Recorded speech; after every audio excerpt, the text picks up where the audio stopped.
Lagi-lagi kasus kekerasan terhadap anak ya.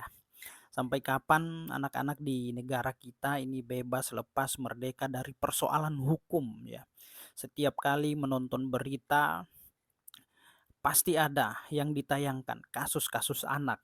Entah itu dia sebagai korban kekerasan, pelecehan seksual, penganiayaan, pemerkosaan, bahkan penelantaran atau kasus internal keluarga. Nah, ini sangat miris ya. Semoga masalah-masalah yang menimpa anak-anak seluruh Indonesia ini segera selesai dan tidak pernah terjadi lagi. Nah, ini yang kasus yang sedang viral di sosial media ya. Anak seorang pejabat kantor pajak di DKI Jakarta telah melakukan penganiayaan, diduga melakukan penganiayaan terhadap anak salah satu pengurus Banser Ansor NU DKI Jakarta, sehingga kasus ini harus menurunkan 2 menteri ya. Kita lihat ada 2 menteri yang turun langsung dalam kasus ini, teman-teman. Nah, pelaku ini sudah ditangkap dan ditahan. Dia dijerat dengan 2 undang-undang, ada menggunakan KUHP dan juga Undang-Undang Perlindungan Anak ya. Pelakunya ini bernama Aryo Dandi Satrio, korbannya David ya, yang usianya masih kategori anak. Nah, kenapa kemudian ada Undang-Undang Perlindungan Anak yang digunakan dalam kasus ini? Karena informasi korban atau David ini masih berusia 17 tahun ya, masih berusia dalam usia 17 tahun. Di dalam undang-undang kita menjelaskan bahwa seseorang yang usianya 18 tahun ke bawah ini adalah kategori anak dan juga meskipun masih berada dalam usia kandungan. Nah, itu kategori anak ya. Nah, apabila terjadi permasalahan hukum terhadap mereka, baik dia bertindak sebagai korban, saksi atau pelaku tindak pidana, maka undang-undang yang harus diterapkan adalah Undang-Undang Perlindungan Anak ya.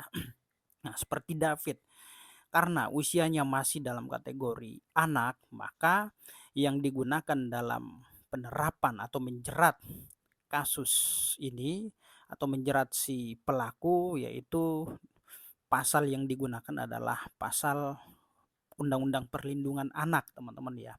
Meskipun secara umum mengenai penganiayaan atau kejahatan terhadap tubuh ini diatur di dalam KUHP pasal 351 di mana korbannya hingga saat ini diketahui telah mengalami luka berat. Nah, luka berat ini kan diatur di dalam pasal 351 ayat 2. Korban mengalami luka berat, ancaman pidananya ya paling lama itu 5 tahun.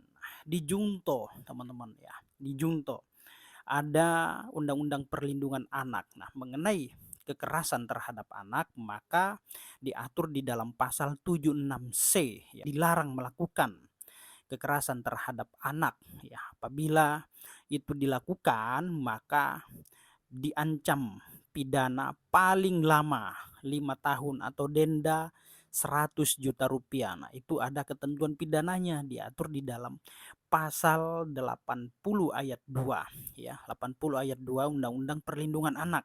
Ancaman pidananya itu paling lama 5 tahun, denda 100 juta rupiah, teman-teman. Nah, karena hukum di negara kita ini ya menganut azas yang namanya lex specialis derogat lex generalis ya.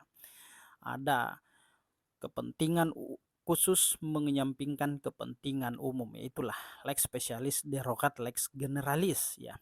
Kalau undang-undang perlindungan anak ini masuk dalam kategori undang-undang khusus dan KUHP itu adalah undang-undang umum, maka ketentuan atau undang-undang yang harus digunakan dalam perkara ini berhubung korbannya ini masih dalam kategori usia anak, maka aturan yang harus digunakan dalam penerapan atau penegakan hukumnya adalah menggunakan Undang-Undang Perlindungan Anak ya, yaitu undang-undang khusus ya. Jadi undang-undang khusus menyampingkan undang-undang umum seperti KUHP karena di KUHP kan itu sifatnya umum ya, tidak spesifik. Dia hanya menjelaskan terkait ya. Penganiayaan tidak menjelaskan terkait masalah batasan umur ya. Nah, kalau batasan umur itu diatur di dalam Undang-Undang Perlindungan Anak, lebih spesifik dia. Pasal 76C di situ mengatur ya ketentuan pidananya dalam pasal 80 ayat 2. Ancaman pidana paling lama 5 tahun, denda 100 juta rupiah, teman-teman. Nah, itu ya. Jadi untuk kita semua ini pembelajaran untuk kita semua, Bapak Ibu yang punya anak, yang punya saudara, ya mohon dijaga, mohon diawasi jangan sampai terjerumus, jangan sampai salah pergaulan. Ya, maka dari itu selalu kita ingatkan kepada anak-anak kita yang apalagi yang usia remaja saat ini sangat rentan-rentannya ya, untuk mencari jati dirinya ya. Jangan sampai salah pergaulan karena apa yang dilakukan anak-anak kita hari ini itu faktor lingkungan yang sangat berpengaruh ya, sangat berpengaruh faktor lingkungan ya. Kalau lingkungannya bagus ya tentu anak ke depan akan bagus, tapi kalau lingkungannya buruk ya kalian bisa menilai. Oke.